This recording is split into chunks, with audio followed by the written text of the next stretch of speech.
Up to the 30, the 20, 10, 5. Torrey Horton back to the end zone. 28-yard play. Guess who? Body up the middle, making another move to the outside. 15, 10, end zone again. Keeps it. Nice move by Brown. He's got space. He's got 6. 35-yard touchdown for Byron Brown. A record-setting night for the South Florida quarterback. Down so far, a little bit of a high snap. Genty right up the middle. Genty has room. Ashton Genty, give him 6. Second and low. Lagar tries to pin it in. Runnels, it does. Runnels stays up. The Suns offense 4-3 wheels. Incredible effort for Runnels. The G5 Hive. All G5, all the time. Welcome to the G5 Hive Live, and we are excited to bring you the G5 college football coverage you love each and every week. I am Luke, and I am proudly joined by my co-host, Justice. If you're watching us on YouTube, please hit that like and subscribe button. If you're watching us on X, please give us a follow, a like, and a retweet. And if you're listening to us in podcast form, please leave a rate and review. And don't forget, the G5 Hive merchandise stores is now live. You can get that down here at the link below if you're watching us on YouTube or X. That'll also be in our YouTube video comments as well as pinned on our X page at the bottom of the screen here. All right.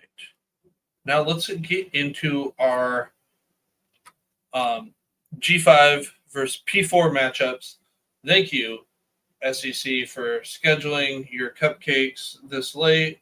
UL Monroe has Auburn Saturday, 12:45 p.m. Eastern.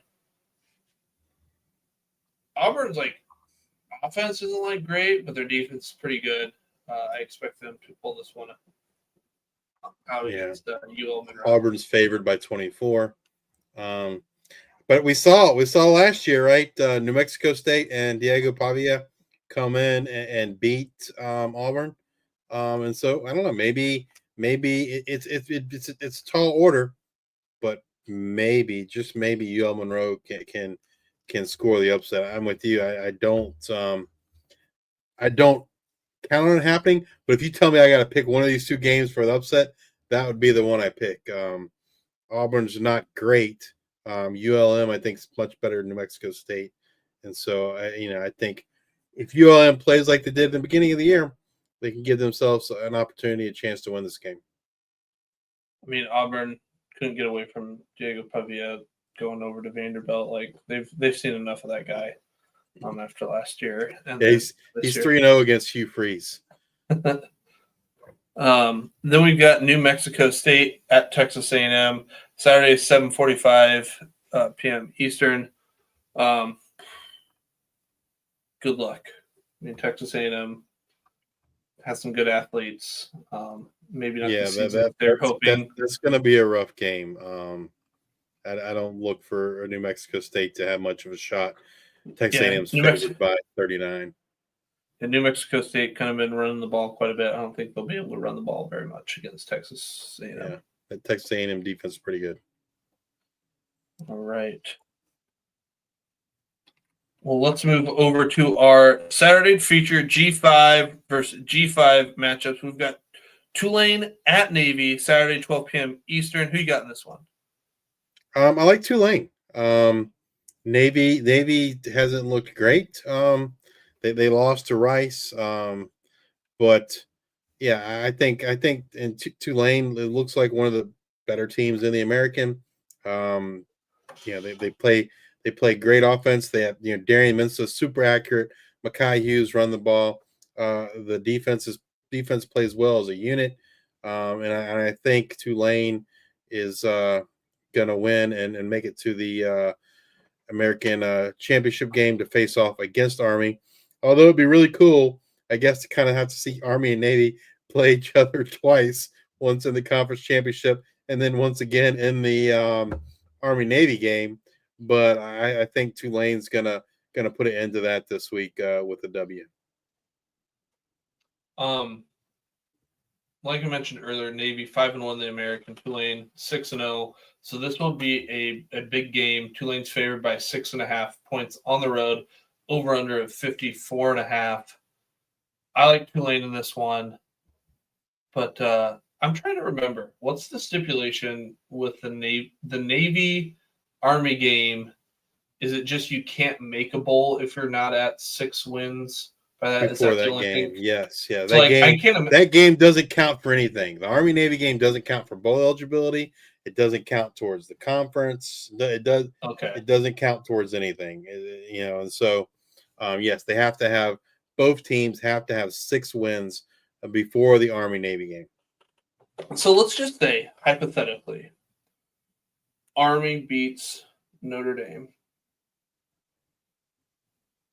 And then you've got the Notre Dame, or then you've got the Army Navy game. Let's say Navy beats Tulane in this scenario, and then at that point, you have your conference championship game. Because again, And they play each other then.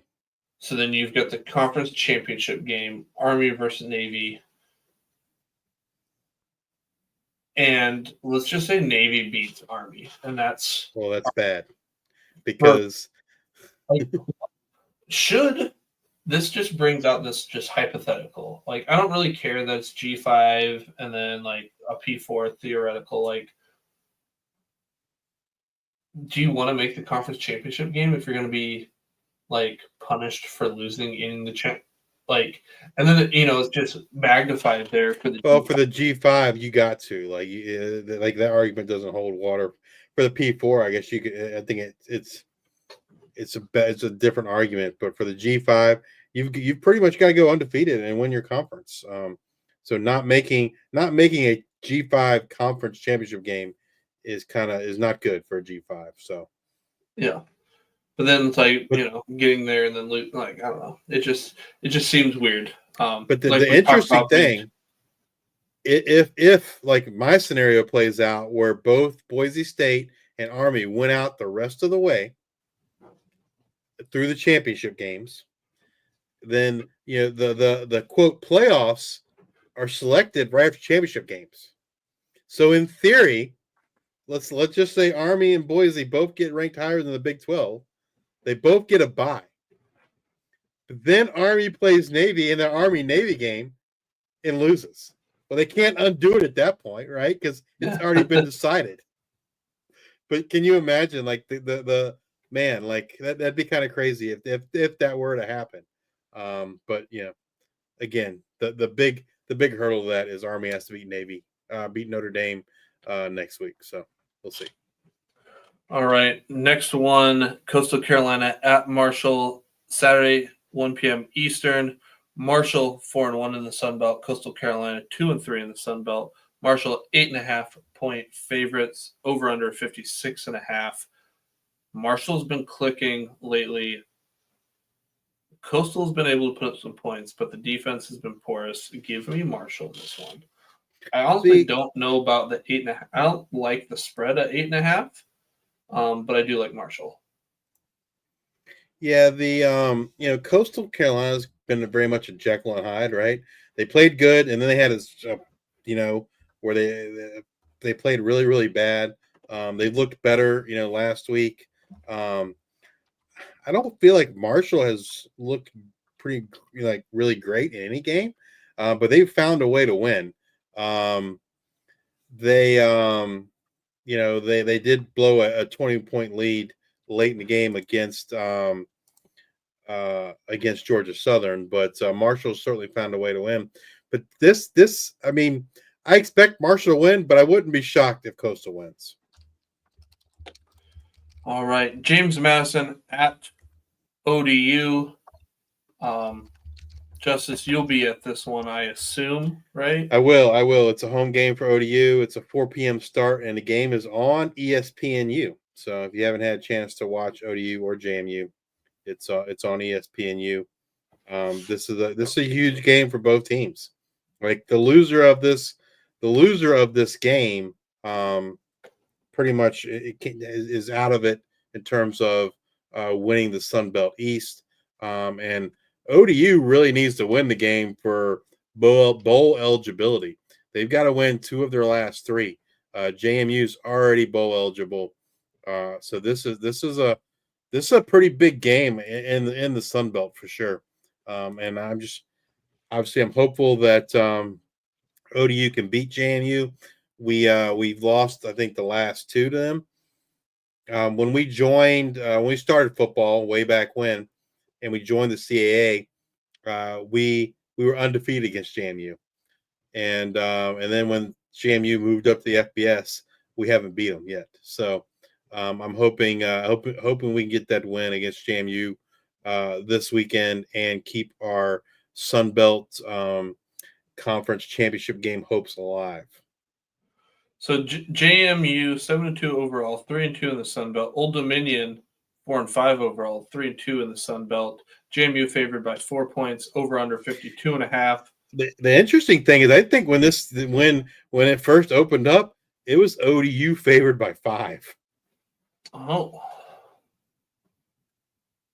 wonder what happened. I don't know, but I'm pretty sure. I mean, I think that was a bad line, but I want to say I'm pretty sure ODU opened up as a favorite. Well, hopefully you got a good question to ask, and we can hear about it next week. And for your sake, I just hope we don't see a lot of streamers in this one. Yeah. Well, fortunately for me, like where my seats are, unless the ESPN camera guy is going to throw a streamer, I can't get hit with one because my back is I'm in the last row. The press box is above my head, and the camera guy is literally right below me or right above me. So hopefully I shouldn't get hit with any streamers, but yeah, I don't want to see a lot of purple streamers on Saturday. That's for sure. So, Justice, how about you wear your G5 hat to the game? I know you have been. I don't wear it to the game, but I bring it with me, and I do wear it to the press conference. But you get right in front of that camera, and you just jump up in front of them. Yeah, and I've thought about that. I've thought about that. Get some free. Do that real quick for sure. I just don't know. I don't know that I can get high enough to get in front of him. But I've thought about like turning around and like trying to do something crazy to get his attention. All right. Boise State at San Jose State, Saturday, 7 p.m. Eastern. This should be a good one. San Jose State, kind of been an up and down year. 2 quarterbacks in and out, 3-2 in the Mountain West. Boise State, 8-1 overall, 5-0 in the Mountain West.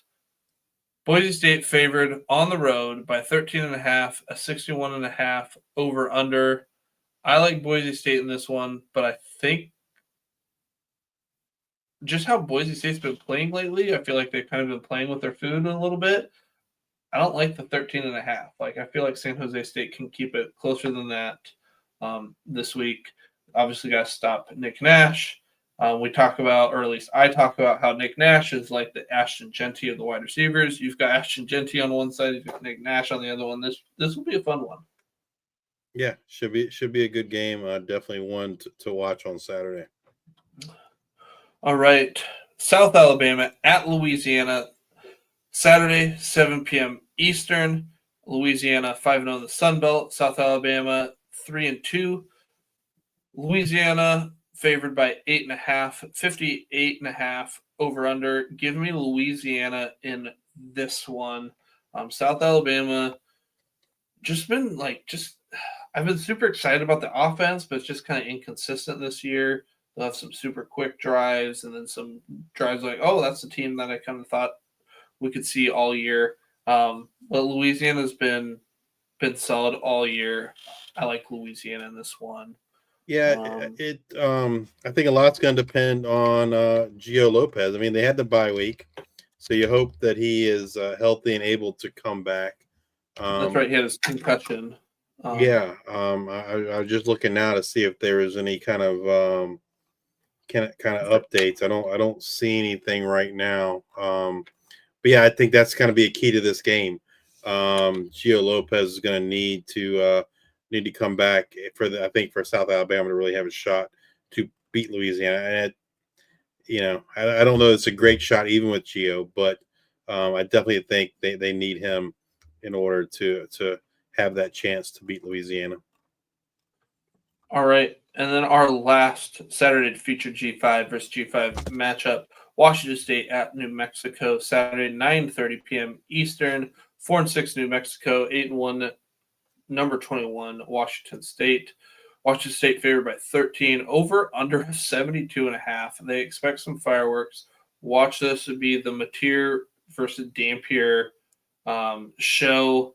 Dampier leading the Lobos in rushing with 872 yards and 13 on the ground, throwing 2,418 yards and 11 touchdowns. The Aries combined for 24 total touchdowns. Luke Wysong came back this last week. He has 55 receptions for 700 yards and a touchdown. I expect Washington State and John Mateer to throw a lot and to score a lot on New Mexico. Like I said, defense hasn't been great overall. This last week was really good. And New Mexico, Dampier's been their offense, and Eli Sanders turned it on here the last couple weeks. We'll see if he's able to keep that going for a third straight week. This one has the potential to be a really fun game to watch, given this over-under total of 72.5. Yeah, and another game if you like offense. Definitely a game to tune in.